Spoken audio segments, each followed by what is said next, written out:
welcome along to Sportsbet TV with me, Paul Alster. As always, I'm here with you on a Friday afternoon, late afternoon.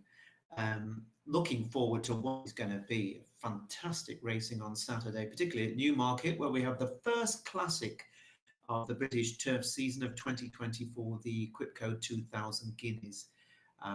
It's going to be an amazing race. Before I go any further, if you're new, just finding me, please press the subscribe button just below this screen. All my tips here at Sportsbet are offered for free, always looking for decent each-way prices rather than bookies horses at short odds. Well, Guineas weekend, all the hype is about City of Troy, and why not? He's the outstanding juvenile of last season. He was quite brilliant, but as we know, they don't always train on to be as good, and sometimes things just don't pan out first time out either. Remember, Auguste Rodin 12 months ago ran a shocker in the Guineas before going on to win the Derby and the Irish Champion Stakes, all sorts of terrific performances in and out. I've tipped one against City of Troy at big odds over at Out in Front, my subscription service. If you're interested to join us, where there are 4 selections on Saturday and there'll be more on Sunday, then you can sign up by clicking the link in the description box just below this screen. As always at Out in Front, I've been, as through this week, focusing on the Punchestown Festival. We also had Ascot earlier in the week, all sorts of things. There's loads of great racing coming up now. Remember that next week there's Chester, the week after it's the Dante meeting, and then of course we're building up all the way through to the Derby fixture and later on to Royal Ascot. It's well worth getting involved at Out in Front, where we've been making good regular profits over the periods, indeed some very nice profits over the seasons and over the calendar years, which is very much the case here. Although I have to say, hold my hands up, the last few months it's been a bit thin. These things happen when you're tipping at decent prices. And April was a losing month. The last couple of selections last Saturday didn't come up trumps for us. We drew a blank there. Indeed, the last 3 months have failed to show an overall profit, but that came after winning months each of the previous 6 months. So it is looking at a slightly longer game. You've got to show patience and discipline when you're betting, especially when you're betting at decent odds. I've got 2 for you for Saturday, one at Newmarket and one at Punchestown. I take you first to the 145 at Newmarket, a really good 6 furlong heritage handicap. There are 16 runners. There's a bit of rain about on Friday. Whether or not it gets into the ground, I don't know. They're saying on Saturday there'll be a breeze and it's meant to be dry with some sunny periods. So hopefully the ground will be more or less good on Guineas Day. Now, in this 16-runner sprint, there's absolutely no doubt that the veteran sprinter, real old star Summergan for David O'Mara, has a leading chance. Despite being 10 years old, he still remains a very talented horse, and he showed that last time out he still has what it takes to go really pretty close in a race like this when he finished well into a close 5th over the course and distance at the Craven meeting. He had been kept busy during the winter and the all weather. If he had been a better price, then I would have been interested in recommending him if it had been, say, 7.5, 8 to 1, but he's 9 to 2 favourite, which I think looks plenty short enough in a very open affair. Now, Noble Style's a fascinating runner for Charlie Appleby. Those of you with a bit of a memory that know you're racing will remember that in August of 2022, he won the Group 2 Gimcrack Stakes at the Yorkhill meeting. Really good juvenile race. And then last season, he finished 6th in the 2000 Guineas behind Colden this very weekend a year ago. He dropped back to sprinting after that attempt at a mile. And he finished a very creditable 3-length third behind the subsequent dual Group 1 sprint star, Shaquille. If he could produce something like that, he would have to go well, despite running in a handicap for the first time off 108 top weight. He is a very interesting horse, but at the time of this recording, there's no money for him. He's on the drift. Rabar is another similar type of horse, trained by Charles Hills, and a potentially talented sprinter, making his seasonal return. He wasn't at all far behind Noble Style in that race won by Shaquille at Newbury last season. And he gets a £12 pull. He gets £12 from Noble Style for just over 2 lengths. On a point of handicapping, Noble Style has a big chance, but he too has been off for a long time, and his fitness has to be taken on trust. But contrary to the drift of Noble Style, there does appear to be some money around for Rabar. Now, most of the horses in this race are classy handicappers, bordering some of them on pattern race performers, the likes of Rohan, Apollo One, Ali's Dancer, and the very frustrated, but frustrating even, but talented Mum's Till. But I wonder if the form of that sprint at the Craven meeting a few weeks ago here, in which Summergan was fifth, whether that's going to have a big bearing on Saturday's race.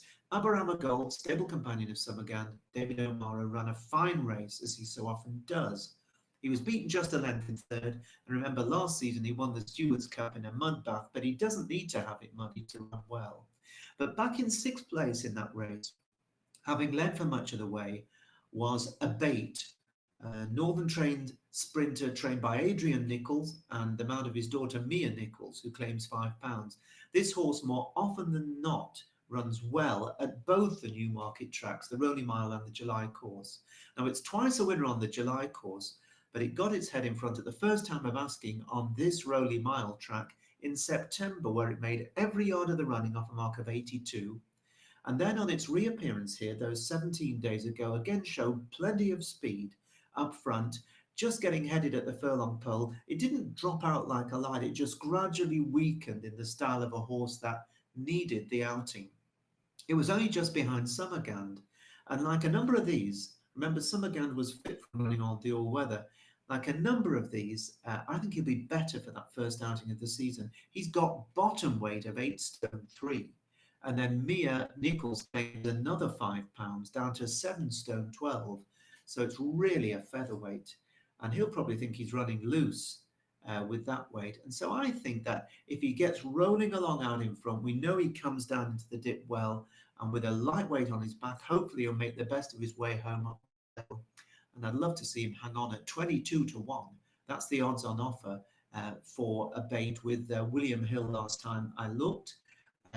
It's also available with Bet365, and there's quite a few others, but William Hill go in the 6 places, which is what we like.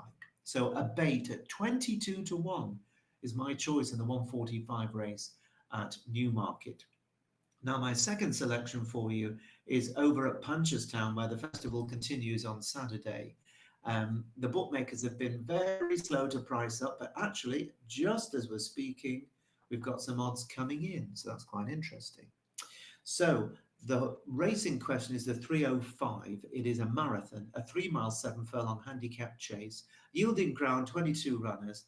As I mentioned, I had no prices to go on when I was looking at this race. And the bookies often are very, very cagey. Now, a couple of them have just gone up, which does help to clarify the picture. Basically, I think I've been more or less barking up the right trees here. Now, the Scottish National 4th and 5th, Clark Kent and On the Ropes, they're both turning out again for Willie Mullins, and they're likely to prove very popular for the legendary trainer. Others who I think will have a shout, Gavin Cromwell's Peaches and Cream, the veteran Sir Bob for JP McManus, and he's had a horrible week really at Punchestown. He deserves a change of luck. He lost poor old sire de Burley, which was really quite heartbreaking. And other horses with a chance on Saturday in this race include the English Raiders, the likes of Fergal O'Brien's London Calling, Bout of Greatness with Ben Pauling, and Credo for Anthony Hannibal, who does really well on his raids over to Ireland. Those haven't come over just for the fresh air on the other side of the Irish Sea. And nor has my selection. This one's come over from Scotland. It's Lucinda Russell's own Your Own Story, trained by Lucinda, and the mount of Patrick Wadge, who is the champion conditional rider of Britain last season, just gone. Now, this horse, twice a runner-up at Kelso this season, but he didn't make his reappearance until March. He's run on both occasions over 3 miles, which is sharp for him. But those 2 races should have really sharpened him up. The horse is all about stamina, you see. He's won over 3 miles, 7 furlongs. He won it the first time tackling that trip at Wetherby last March, sorted out really well. And then after finishing second with the extended 3.5 miles last season in the Tim Maloney handicap chase at Haydock, he ran an absolute blinder in the Scottish National to finish 6 behind Kitty's Light on ground that would have been a little bit too quick for him, and he was staying on really well at the finish over 4 miles. So I think that with those 2 runs under his belt, stepping back up to the marathon trip from the 3 miles, I think Your Own Story is going to run really big under Patrick Wadge, who is a tremendous young rider. Now, I suggested when I've made my notes that he could be around 12 to 1. And I'm looking now that the best odds of the early couple of bookmakers that have gone up are the 10 to 1 offered by Sky Bet. But I wouldn't be at all surprised to see if he comes up 12 to 1. They are betting, just for the record, early doors 11 to 2 favourite Clark Kent for that man Willie Mullins. But I think Your Own Story, early 10 to 1, hopefully going to be available at 12 to 1 when they all price up, is going to run a big race for you in the 305 at Punchestown. Remember that if you want to get more tips and have regular tips and messages sent to you throughout all the weekends racing and all the big festival meetings, you can join me at Out in Front for just £25 a month with no tie-in. I'm more than prepared to stand on my record, and you can find the link in the description box just below this screen. But thanks very much, as always, for taking the time to listen, whether you agree with me, whether you don't, whether you think I'm rubbish, or whether you know, having been with me for nearly 4 years, that overall it pays its way. I look forward to speaking to you again, same time next week.